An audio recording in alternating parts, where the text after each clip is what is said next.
قال انتم تتمون 70 مرہ انتم خیرها واکرمها علی اللہ تعالی۔ رواہ الترمذی وابن ماجہ والدارمی وقال الترمذی ھذا حدیث حسن او کما قال علیہ الصلاۃ والسلام۔ سبحان ربک رب العزۃ عما یصفون وسلام علی المرسلین والحمد للہ رب العالمین۔ اللہم صلی علی سیدنا محمد وعلی آل سیدنا محمد وبارک وسلم۔ اللہم صلی علی سیدنا محمد وعلی آل سیدنا محمد وبارک وسلم۔ اللہم صلی علی سیدنا محمد وعلی آل سیدنا محمد وبارک وسلم۔ اللہ رب العزت نے انسان کو اپنی قدرت کاملہ سے پیدا فرمایا، انسان کو اشرف المخلوقات بنایا، انسان کو مخدوم کائنات بنایا، انسان کو رب ذوالجلال نے بے شمار نعمتوں سے نوازا۔ اللہ رب العزت کی لا تعداد اور ان گنت نعمتوں میں سے ایک نعمت کتاب اللہ بھی ہے۔ قرآن عظیم الشان اللہ رب العزت کی بہت بڑی نعمت ہے۔ حضور صلی اللہ علیہ وسلم ایک مرتبہ اونچے ٹیلے کے اوپر کھڑے ہوئے تھے۔ آپ علیہ الصلاۃ والسلام نے ٹیلے کے اوپر کھڑے ہو کر حضرات صحابہ کرام کی طرف دیکھ کے فرمایا، میرے صحابہ، میں دیکھ رہا ہوں کہ میری امت پر آگ برس رہی ہے، میری امت آگ کے اندر جل رہی ہے۔ حضرات صحابہ کرام رضوان اللہ تعالی علیہم اجمعین نے عرض کیا، یا رسول اللہ صلی اللہ علیہ وسلم، آگ میں کیوں جل رہی ہے؟ امت کے اوپر آگ کیوں برس رہی ہے اور یہ آگ کیوں برسے گی؟ آپ علیہ الصلاۃ والسلام نے ارشاد فرمایا، جب اجتماعی مال کو ذاتی مال سمجھ لیا جائے گا، زکوٰۃ کو دینا تاوان سمجھیں گے، مال غنیمت کو اپنے لیے استعمال کرنا لوگ حلال اور جائز سمجھیں گے، سود لینا جائز سمجھیں گے، زنا بدکاریاں عام ہو جائیں گی، لوگ اپنی بیویوں کی بات مانیں گے، ماں باپ کی نافرمانی کریں گے، دوستوں کو قریب کیا جائے گا، والدین کو دور کر دیا جائے گا۔ جب میری امت کے اندر یہ چیزیں ہوں گی تو اس وقت امت کے اوپر آگ برسے گی۔ حضرات صحابہ کرام نے عرض کیا، یا رسول اللہ صلی اللہ علیہ وسلم، اس وقت نکلنے کی صورت کیا ہوگی؟ ہم اپنے آپ کو کیسے بچا سکتے ہیں؟ آپ صلی اللہ علیہ وسلم نے ارشاد فرمایا، اس وقت بچنے کی ایک ہی صورت ہوگی اور وہ ہے اللہ کی کتاب قرآن عظیم الشان کے ساتھ چمٹ جانا، قرآن کے ساتھ نتھی ہو جانا، قرآن کے ساتھ دوستی لگا لینا۔ جب قرآن کے ساتھ میری امت چمٹ جائے گی، اللہ تعالیٰ دنیاوی آگ سے ان کی حفاظت فرما دیں گے۔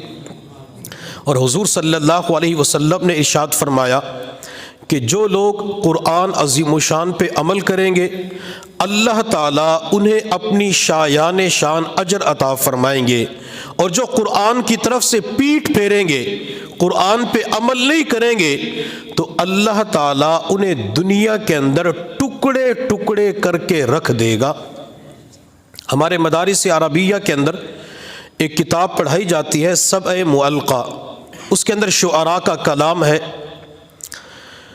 مکہ مکرمہ کے اندر عکاظ نامی جگہ پہ ایک بہت بڑا میلہ لگتا تھا، وہاں پہ مختلف چیزیں سیل ہوتی تھی اور شعراء اپنا کلام بھی پڑھتے تھے۔ جس شاعر کا کلام عمدہ ہوتا، ٹاپ پہ آتا، تو اس کلام کو بیت اللہ کی دیوار پہ آویزہ کر دیا جاتا۔ پورا سال وہ کلام بیت اللہ کی دیواروں پہ چسپا رہتا۔ ایک مرتبہ لبید آیا، جب مختلف شعراء نے اپنا کلام پڑھا، لبید کی باری آئی۔ لبید نے اتنا بہترین اور عمدہ کلام پڑھا کہ وقت کے شعراء نے اپنی پیشانی لبید کے قدموں پہ رکھ دی۔ لبید مسجود الشعراء بن گیا، یعنی وہ شاعر جس کو شعراء نے سجدہ کیا۔ لبید کے کلام کو بیت اللہ کی دیوار کے اوپر آویزہ کر دیا گیا۔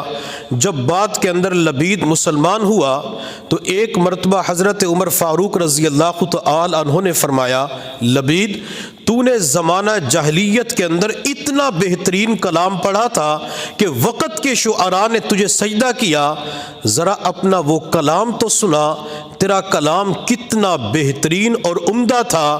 تو لبید نے اپنا سر جھکایا اور کافی دیر کے بعد سر اٹھا کے ٹھنڈی آہ کھینچی۔ آہ کھینچنے کے بعد عمر کے چہرے کی طرف دیکھ کے کہا، عمر کیا قرآن کے بعد لبید کے کلام کی حاجت رہی ہے؟ عمر اب تو قرآن نازل ہو چکا ہے، قرآن کے بعد لبید کے کلام کی کوئی ضرورت نہیں ہے۔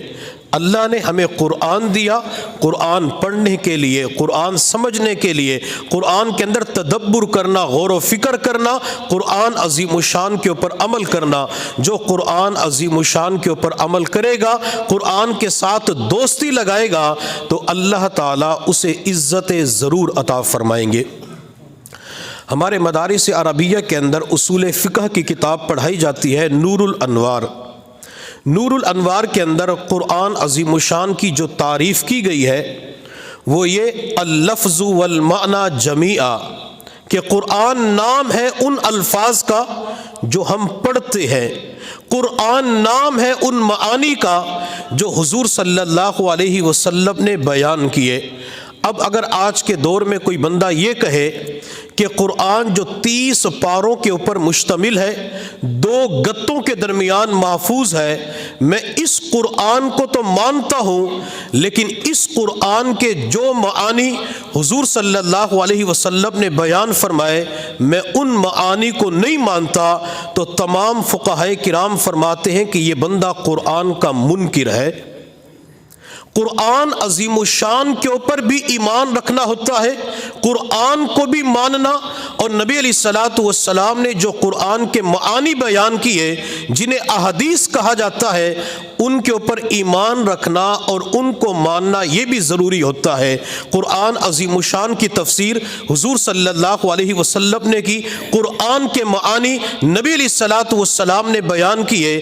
اب جو معانی نبی علیہ الصلوۃ والسلام نے بیان کیے، اگر کوئی بندہ ان معانی کی روشنی کے اندر اپنی طرف سے قرآن کی تفسیر کرے گا تو وہ تفسیر مردود ہو جائے گی، اس تفسیر کو قبول نہیں کیا جائے گا۔ جس طرح قرآن عظیم الشان محفوظ، قرآن کے معانی محفوظ، قرآن کے معانی کو احادیث کہا جاتا ہے جو حضور صلی اللہ علیہ وسلم نے بیان فرمائی، یہ احادیث بھی انشاءاللہ قیامت تک کے لیے محفوظ رہیں گی۔ جو قرآن اور احادیث کے پڑھانے والے وہ بھی محفوظ رہیں گے، اور جن جگہوں کے اندر قرآن اور حدیث کی تعلیم دی جاتی ہے جنہیں مدارس عربیہ کہا جاتا ہے، یہ بھی قیامت تک کے لیے محفوظ رہیں گے۔ میرے اللہ نے قرآن عظیم الشان میں فرمایا، انا نحن نزلنا الذکر وانا لہ لحافظون، قرآن کو ہم نے نازل کیا اور اس قرآن کی حفاظت کرنے والے ہم ہی ہیں۔ قرآن محفوظ، احادیث محفوظ، پڑھانے والے علماء، مفسرین، محدثین محفوظ، اور جن جگہوں پہ تعلیم ہوتی ہے وہ جگہ بھی محفوظ رہیں گی۔ محدثین نے نبی علیہ الصلوۃ والسلام کے جو معانی جنہیں احادیث کہا جاتا ہے اس پر مختلف کتابیں لکھی، جنہیں سیاستہ بھی کہا جاتا ہے، صحیح بخاری شریف، صحیح مسلم شریف، ترمذی شریف، ابن ماجہ، اسی طرح صحیح ابن خزیمہ، صحیح ابن حوانہ، یہ ساری کی ساری حدیث کی وہ کتابیں ہیں جو مصنفین نے نبی علیہ الصلوۃ والسلام کے معانی کو ان کے اندر جمع کر دیا ہے۔ اسی طرح مشکات المصابیح، یہ بھی حدیث کی ایک کتاب ہے جس کے اندر اندر ہزاروں احادیث مصنف نے درج کر دی ہے، اور یہ اللہ رب العزت کا کرم اور فضل ہے ان طالبات کے اوپر جن کو اللہ نے پورا سال مشکات المصابیح کی احادیث پڑھنے کی سعادت نصیب فرمائی، جن کے سامنے پورا دن حدیث کی کتاب کھلی ہوتی تھی، وہ روزانہ پڑھتی تھی قال قال رسول اللہ کہ نبی علیہ الصلوۃ والسلام نے یوں فرمایا، آپ علیہ الصلوۃ والسلام نے یوں کیا، آپ علیہ الصلوۃ والسلام یوں گئے۔ جس کا پورا دن احادیث پڑھتے ہوئے گزر جاتا ہے تو اس کے دل کے اندر نبی علیہ الصلوۃ والسلام کی سچی محبت پیدا ہو جاتی ہے۔ اللہ تعالیٰ زیادہ سے زیادہ درود شریف پڑھنے کی برکت سے انہیں عشق رسول عطا فرما دیتے ہیں۔ اس لیے ہمارے حضرت جی دامت برکاتہم العالیہ فرماتے ہیں کہ جس طالب علم کا، جس طالبہ کا دن حدیث پڑھتے ہوئے گزرتا ہے، اگر وہ اپنے آپ کو گناہوں سے بچا لے تو اللہ تعالی حدیث کی کتابوں کے پڑھتے ہوئے اسے کئی مرتبہ دیدار مصطفیٰ کی نعمت عطا فرما دیتے ہیں۔ سامنے نبی علیہ الصلوۃ والسلام کی حدیث ہوتی ہے، آپ کا نام پڑھتے ہیں، آپ کی ذات پہ درود پڑھتے ہیں، اللہ درود شریف کی برکت سے نبی علیہ الصلوۃ والسلام کی زیارت نصیب فرما دیتے ہیں۔ اور حضرت مولانا اشرف علی تھانوی رحمۃ اللہ علیہ نے لکھا ہے کہ جس بندے کو ایک مرتبہ نبی علیہ الصلوۃ والسلام کی زیارت نصیب ہو جائے تو اس کا فائدہ یہ ہوتا ہے کہ بندے کو مرتے وقت کلمہ نصیب ہو جاتا ہے، اللہ اس کا خاتمہ ایمان پہ فرما دیتے ہیں، جسے ایک مرتبہ آمینہ کے در یتیم کی زیارت نصیب ہو جائے۔ مشکات شریف کی جو آخری حدیث ہے، یہ آخری حدیث بہز بن حکیم اپنے والد حکیم سے روایت کرتے ہیں اور وہ اپنے دادا سے روایت کرتے ہیں۔ دادا کا نام معاویہ بن جیادہ رضی اللہ تعالی عنہ تھا، اور یہ نبی علیہ الصلوۃ والسلام کے بڑے عاشق تھے۔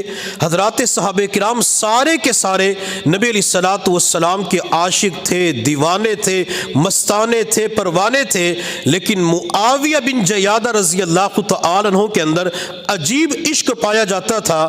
معاویہ ایک مرتبہ حضور صلی اللہ علیہ وسلم کی خدمت میں حاضر ہوئے تو آپ علیہ الصلوۃ والسلام کا مبارک گریبان کھلا ہوا تھا، آپ کے بٹن کھلے ہوئے تھے۔ نبی علیہ الصلوۃ والسلام کی مہر نبوت جو دونوں کندھوں کے درمیان تھی یہ نظر آ رہی تھی۔ ہر نبی کی مہر اس کے ہاتھ پر ہوتی تھی، لیکن حضور صلی اللہ علیہ وسلم کی مہر نبوت دونوں کندھوں کے درمیان ہوتی تھی۔ حضرت معاویہ رضی اللہ تعالی عنہ آگے بڑھے اور نبی علیہ الصلوۃ والسلام کی مہر نبوت کا بوسہ لے لیا۔ معاویہ بن جیادہ نے بھی نبی علیہ السلام کی مہر نبوت کا بوسہ لیا۔ اسی طرح حضرت اسید رضی اللہ تعالی عنہ انہوں نے بھی پیغمبر کی مہر نبوت کا بوسہ لیا۔ حضرت سلمان فارسی رضی اللہ تعالی عنہ نے ایک مرتبہ نبی علیہ السلام کی مہر نبوت پہ ہاتھ رکھا، زیارت کی۔ اسی طرح حضرت عکاشہ رضی اللہ تعالی عنہ نے نبی علیہ الصلوۃ والسلام کی مہر نبوت کا بوسہ لیا۔ آپ علیہ الصلوۃ والسلام مرض الوفات میں اپنے گھر سے مسجد کے اندر تشریف لائے، منبر کے اوپر جلوہ افروز ہوئے اور تمام صحابہ کرام کی طرف دیکھ کے فرمایا، میرے صحابہ اگر میں نے کسی کا حق دینا ہو وہ آ کے مجھ سے اپنا حق وصول کر لے۔ تمام صحابہ خاموش بیٹھے رہے۔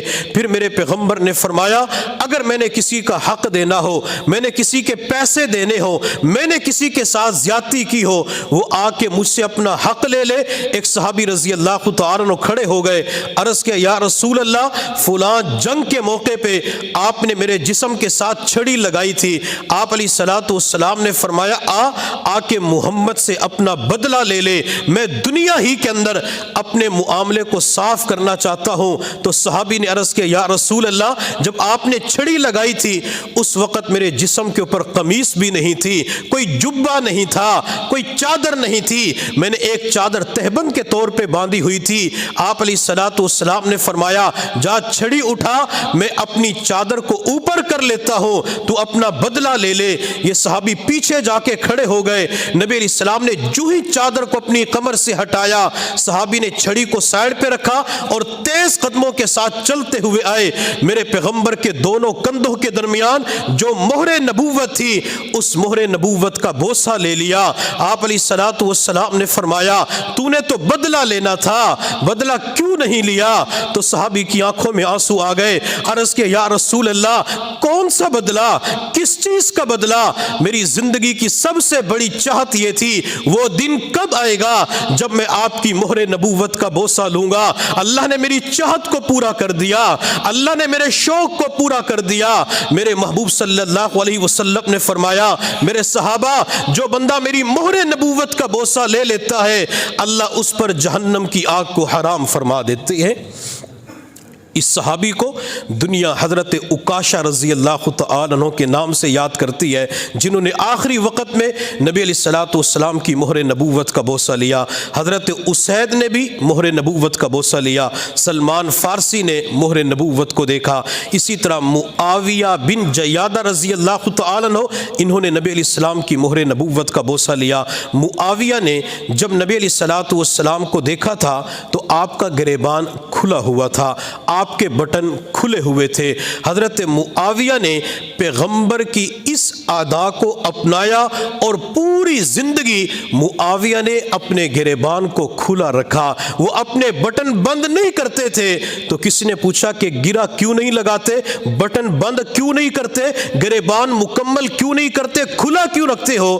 تو انہوں نے جواب دیا، میں نے اپنے پیغمبر کو ایک مرتبہ اس حالت میں دیکھا تھا، میرا عشق گوارا نہیں کرتا کہ پیغمبر کی اس ادا کو اپنی زندگی کے اندر سے نکال دوں۔ صحابہ کرام جس چیز کو دیکھتے تھے اسے اپنی زندگی کے اندر لاگو کرنے کی کوشش کرتے تھے۔ میرے محبوب صلی اللہ علیہ وسلم کے ایک صحابی، ان کے سامنے والے بال بڑے ہوئے تھے، زیادہ لمبے تھے، لیکن سیڈوں والے بال چھوٹے تھے۔ تو کسی نے کہا کہ یہ بال کیوں نہیں کٹواتے؟ صحابی نے جواب دیا، ایک مرتبہ حضور صلی اللہ علیہ وسلم نے محبت میں آ کے میرے سامنے والے بالوں کو پکڑ لیا تھا، جن بالوں کو اللہ کے نبی نے پکڑا ہو میں ان بالوں کو کہاں کٹوا سکتا ہوں؟ یہ صحابی کون تھے؟ اس صحابی کو آج کی دنیا حضرت ابو محذورہ رضی اللہ تعالی عنہ کے نام سے یاد کرتی ہے۔ ایک صحابی حبشہ کے رہنے والے، ان کے بال گھنگریالے تھے۔ اب نبی علیہ الصلوۃ والسلام کی سنت یہ ہے کہ سر کے درمیان سے مانگ نکالی جائے۔ یہ صحابی جب مانگ نکالتے تھے تو ان کی مانگ نہیں نکلتی تھی۔ ایک مرتبہ گھر کے اندر آگ جل رہی تھی، لوہے کا راڑ قریب پڑا ہوا تھا، اس لوہے کے راڑ کو اٹھا کے آگ میں رکھا، سرخ ہو گیا، اس سرخ راڑ کو اٹھا کے اپنے سر کے درمیان رکھا، سر کے بال جل گئے، جلد جل گئی، تکلیف ہوئی۔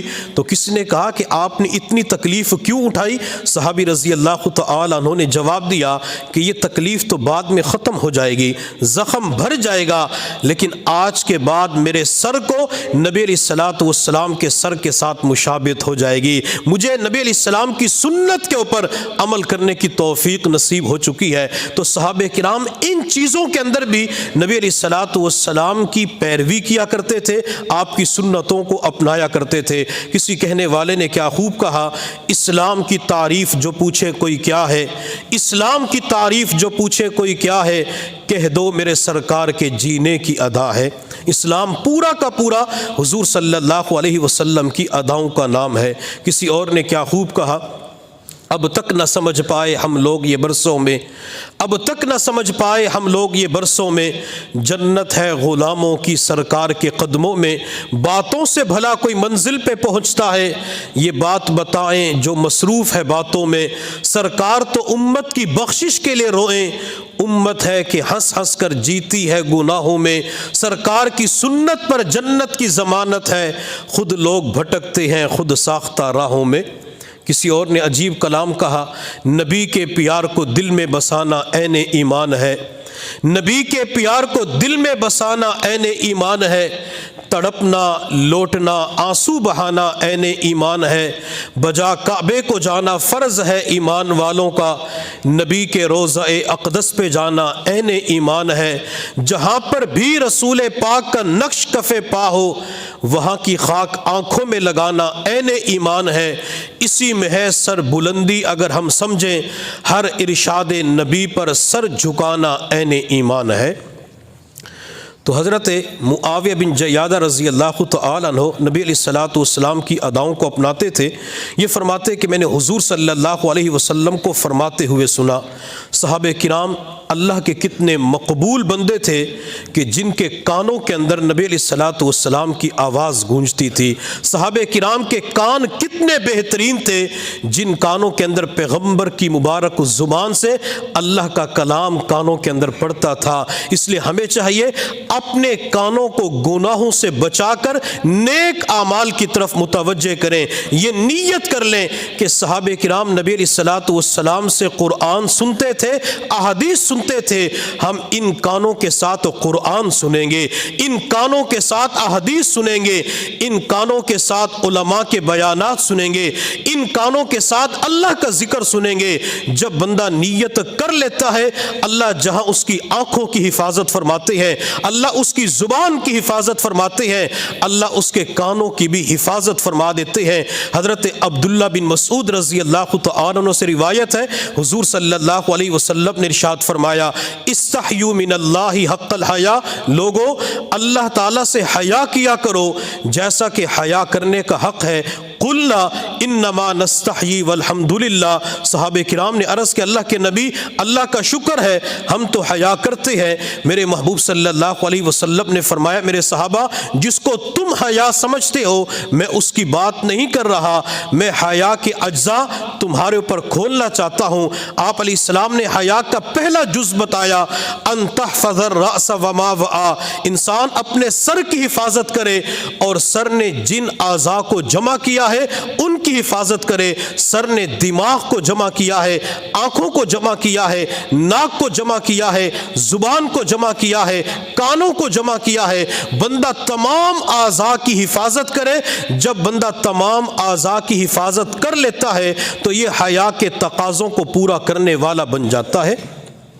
ہم ان کانوں کے ساتھ نبی علیہ الصلوۃ والسلام کی احادیث کو سنا کریں، ان کانوں کے ساتھ اپنے آپ کو گناہوں سے بچایا کریں، گندے میوزک سے بچایا کریں، گندی چیزوں سے بچایا کریں، بلکہ ان کانوں کو اپنے آپ کو، اپنی زندگی کو غیبت سے بچایا کریں کہ نہ تو میں نے غیبت کرنی ہے اور نہ ان کانوں کے ساتھ کسی کی غیبت کو سننا ہے۔ میں نے اس زبان کے ساتھ نہ تو چغلی کرنی ہے اور نہ ان کانوں کے ساتھ کسی کی چغلی کو سننا ہے۔ جب بندہ نیت کر لیتا ہے اللہ تعالیٰ اس کی حفاظت فرما دیتے ہیں۔ پھر کسی کہنے والے نے کیا خوب کہا، غم حیات کے سائے محیط نہ کرنا، غم حیات کے سائے محیط نہ کرنا، کسی غریب کو دل کا غریب نہ کرنا، میں امتحان کے قابل نہیں میرے مولا، مجھے گناہ کا موقع نصیب نہ کرنا۔ اللہ دعا کی برکت سے، نیت کی وجہ سے جس جگہ گناہ ہوتے ہیں، جن دوستوں کے پاس گناہ ہوتے ہیں، جس ماحول کے اندر گناہ ہوتے ہیں،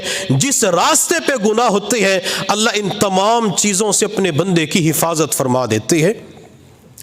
تو انہوں نے نبی علیہ الصلوۃ والسلام کو فرماتے ہوئے سنا، کنتم خیر امت، کہ تم بہترین امت ہو، امتوں کے اندر تم سب سے بہترین ہو۔ علماء کرام فرماتے ہیں کہ اس کے اندر تمام مؤمنین شامل ہیں۔ جس بندے نے کلمہ پڑھا وہ بہترین امت کے اندر شامل ہو گیا۔ اور بعض حضرات فرماتے ہیں کہ یہ صرف اور صرف حضرات صحابہ کرام کے لیے خاص ہے۔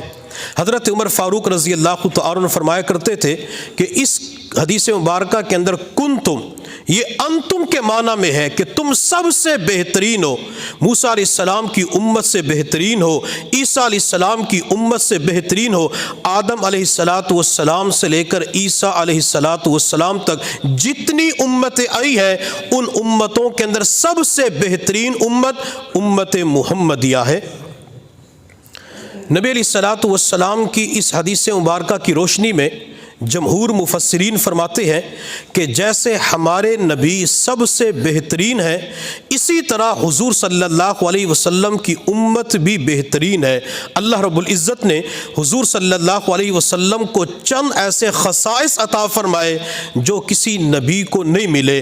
آپ علیہ الصلوۃ والسلام کے پسینے کو میرے اللہ نے خوشبودار بنایا۔ آپ علیہ الصلوۃ والسلام کو نیند کی حالت میں پسینہ بہت زیادہ آتا تھا، اور جب نبی علیہ الصلوۃ والسلام کے اوپر وحی نازل ہوتی تھی، بخاری شریف کی روایت ہے آپ کی پیشانی کے اوپر پسینہ بہت زیادہ ہوتا تھا، لیکن اس پسینے کے اندر بدبو نہیں ہوتی تھی بلکہ پسینے کے اندر خوشبو ہوا کرتی تھی۔ آپ علیہ الصلوۃ والسلام حضرت ام سلیم رضی اللہ تعالی عنہ جو نبی علیہ السلام کی رضائی خالہ لگتی ہے، ان کے گھر تشریف لے جاتے تھے اور ان کے گھر تشریف لے جا کے آرام کرتے۔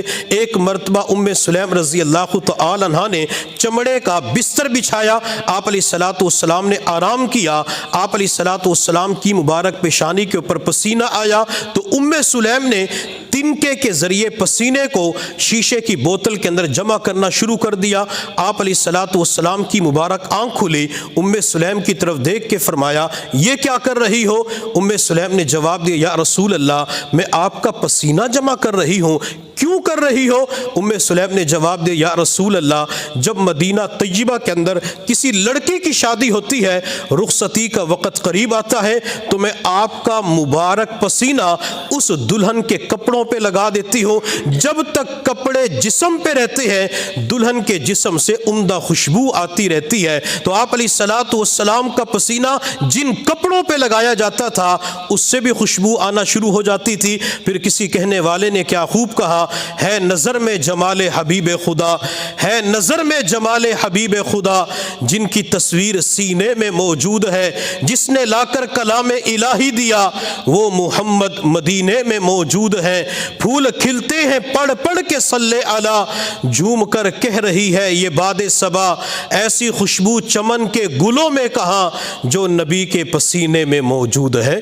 اللہ نے حضور صلی اللہ علیہ وسلم کا پسینہ خوشبودار بنایا تھا۔ آپ علیہ الصلوۃ والسلام جس سواری کے اوپر بیٹھتے تھے اس سواری کے اوپر کوئی مکھی نہیں بیٹھتی تھی۔ آپ علیہ الصلوۃ والسلام کے مبارک خون کو کسی مچھر نے نہیں پیا، کسی مچھر نے آپ کا خون نہیں لیا۔ آپ علیہ الصلوۃ والسلام ممبر کے اوپر بیٹھ کر حضرات صحابہ کرام کی طرف دیکھ کے فرماتے تھے میرے صحابہ میں اپنے اس ممبر کے اوپر بیٹھ کر اپنے حوض کوثر کو دیکھ رہا ہوں، میرا یہ ممبر حوض کوثر پانی والی جگہ کے اوپر ہے۔ تو آپ علیہ الصلوۃ والسلام کو اللہ نے خصائص عطا فرمائے، اسی طرح اللہ نے آپ علیہ الصلوۃ والسلام کی امت کو بھی بہترین خصائص عطا فرمائے۔ آپ صلی اللہ علیہ وسلم نے اپنی امت کو بتلا دیا کہ تمام امتیں اپنے عبادت خانے کے اندر عبادت کیا کرتی تھی، لیکن اللہ نے میری امت کے لیے اس پوری کائنات کی روئے زمین کو مسجد بنا دیا، جہاں چاہے وہاں میری امت عبادت کر سکتی ہے۔ پہلی امتوں کے اندر نماز کسوف نہیں تھی، نماز خسوف نہیں تھی، نماز استسقاء نہیں تھی، اللہ نے اس امت کو نماز کسوف عطا فرمائی، نماز خسوف عطا فرمائی، نماز استسقاء عطا فرمائی۔ پہلی امتوں کے اندر نماز وتر نہیں تھی، اللہ نے اس امت کو نماز وتر عطا فرمائی۔ پہلی امتوں کے اندر عقیقے کا حکم نہیں تھا، اللہ نے اس امت کو شکرانے کے طور پر بچوں کی ولادت کے بعد عقیقے کا حکم دیا۔ پہلی امتوں کے اندر جب کسی بندے سے گناہ ہو جاتا تھا تو صبح اس کے دروازے پہ لکھ دیا جاتا تھا کہ فلاں بندے نے رات کے وقت یہ گناہ کیا، لیکن اس امت کا معاملہ جداگانہ ہے۔ اگر آج کے دور میں کسی بندے سے گناہ ہو جاتا ہے تو میرا اللہ فرماتا ہے میرے بندے تو زبان سے معافی مانگ لے، ہاتھ جوڑ کے معافی مانگ لے، یا اپنے دل ہی دل کے اندر نادم ہو جا۔ نادم ہونا تیرا کام ہے اور تیری زندگی کے گناہوں کو معاف کرنا تیرے رب کا کام ہے۔ پہلی امتوں کے اندر اگر جسم پہ کسی بندے کی نجاست لگ جاتی تھی تو جسم کے اس گوشت کو کاٹنا ضروری ہو جاتا تھا، لیکن امت محمدیہ کے ساتھ معاملہ جدا ہے۔ اگر جسم پہ نجاست گندگی لگ جاتی ہے تو میرے محبوب صلی اللہ علیہ وسلم نے تعلیم دی پانی کے ساتھ دھو لو کپڑا پاک ہو جائے گا، جسم کو پانی کے ساتھ دھو لو جسم پاک ہو جائے گا۔ حضرت موسیٰ علیہ السلام کی امت بچڑے کی پوجا کے اندر مبتلا ہو گئی تو میرے اللہ نے موسیٰ علیہ السلام سے فرمایا اپنی قوم کو کہو ایک دوسرے کو قتل کریں۔ وہ شرک کے اندر بت پرستی کے اندر مبتلا ہوئی تو ایک دوسرے کو قتل کرنے کا حکم دے دیا گیا۔ اگر یہ امت گناہ کے اندر مبتلا ہو جاتی ہے تو اللہ فرماتے ہیں اپنے رب کے سامنے سچی توبہ کر لو، رب کے سامنے سچی معافی مانگ لو، وہ رب تمہیں معاف کر دے گا۔ مفسرین نے لکھا ہے جب اللہ رب العزت نے آدم علیہ السلام کی تخلیق فرمائی